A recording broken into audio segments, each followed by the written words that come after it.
Was that fun? Well, yeah, yeah. I don't want to spend a lot of time on that game. I hope you guys don't either.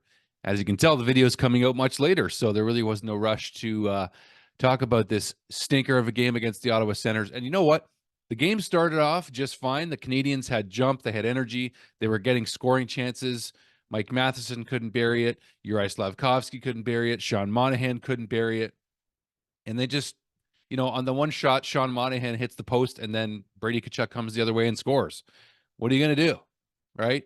Timmy Stutzla, 3 points in this game. He scores not long after the Brady Tkachuk goal, and Brendan Gallagher trying to get into it with him and, get him in the whole, why won't you fight me? Why won't you fight me type thing, right? And Stutzla was smart not to fight him. He somehow still gets a bit of roughing call against Galley, and I know what Galley's trying to do late in the game there, but yeah. The main thing I'm going to say right here, not the main thing, but for anybody still clamoring for Arber Xhekaj to come back, no, no, it's not a good enough reason. I know you really want him in a game like this. You need him in the game like this.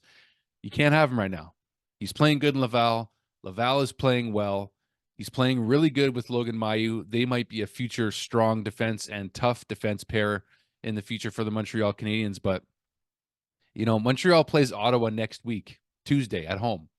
So no, you don't call him up. You don't call him up as long as the Laval Rocket keep winning. You absolutely do not call up Arber Xhekaj. It's not the right reason. It's not the right time. For what? For what? So he can fight Brady Tkachuk? So he can ragdoll two guys at once? No, it's not the right reason. It's not the right time. Let him keep developing in Laval. He's in a positive winning culture right now with that team. Let him stay there. Let him keep developing chemistry with Logan Mailloux. Let's turn them into Logan Mailloux. Let's turn them into a dynamic, strong, hard to play against pair for a long time for the Montreal Canadiens. Let's let them work on that. So that's all I want to say on that front. Maybe that is kind of the crux of this video is no. Despite this lashing that Ottawa gave us last night, no, it's still not the right time to call up Arber Xhekaj. For what? The Ottawa Senators at the bottom of the league again. They're a joke. Their rebuild is not going well. Our rebuild is progressing, I don't know, at a different level than theirs, in my opinion. The Montreal Canadiens can't seem to beat lower teams in the standings. Teams lower in the standings. I don't know what it is. Mike Pizzetta doesn't know either. He tried to get the boys going with a fight in this game, and actually I thought he did pretty good in the fight, frankly. He drops the gloves with Zach McEwen, and he did pretty well in the fight. I don't think Zach got any shots in on Pez, and Pez certainly got a few, quick fists on him. And Pez also scored a goal late in the game. Almost had the Gordie Howe hat trick, actually, which would have been, one positive thing to hang your hat on for this game. But, it wasn't watching this game back after knowing the results ahead of time. It wasn't. I mean, Montreal was getting outshot. They had not nearly enough shots on goal in the first two periods. In the second period, they still only had 7 or 8 shots on goal. So there wasn't enough offense at all. I'm not saying that, but it didn't seem like the game was even close to out of hand until the third period, or at least till the end of the second period anyway, when the Sens almost went up 5-1 and finally a goalie interference call. Not finally, but the right non-call was made in the first period when Ottawa scored a goal on Caden Primo that frankly was a good goal, and that was actually Rourke Chartier with his second goal of the season. I've never heard of him. Not going to lie to you guys.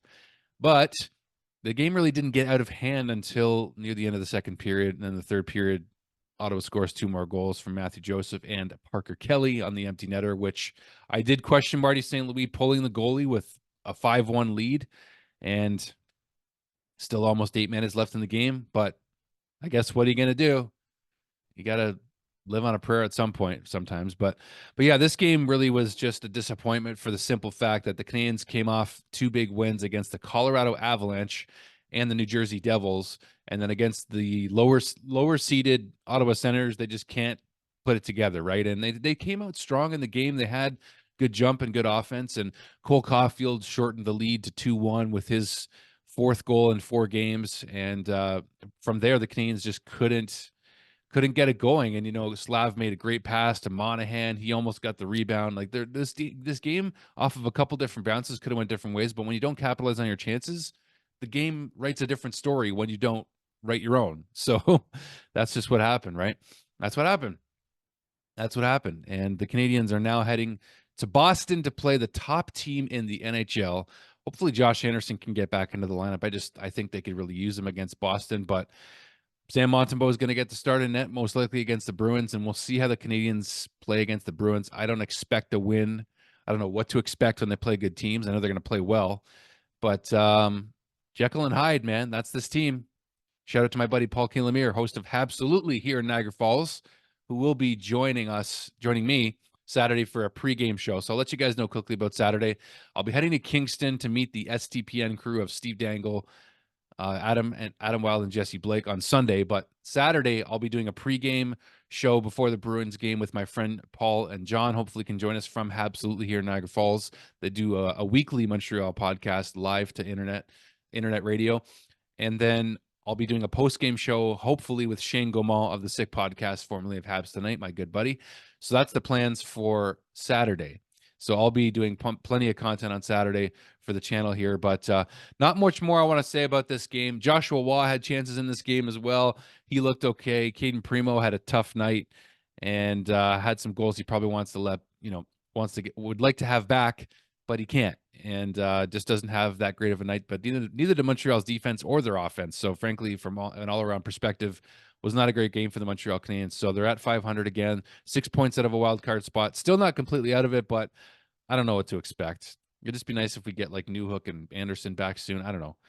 Games like these they take the wind out of your sails after having 3 strong performances in a row, 3 wins in a row. The Canadiens could have went on a heater here, a little bit of a heater. They could have went on a 3-game winning streak is what I meant. But you know what? That's how it goes. Ottawa always gets up for these Montreal games. And I'm just glad that my sister and husband had free tickets to the Ottawa game last night because they were there. And they left early too. So thank you guys for watching. Appreciate the support as always. Coming up on 5,000 subscribers, as I keep reminding you guys. And if you're still here, hit that button if you haven't already. I appreciate the support. We'll see you Saturday for plenty of content talking about the Habs Bruins game and afterwards too. It's going to be fun from the hotel in Kingston. So thank you very much, guys. We'll see you soon. Thank you for everything, guys.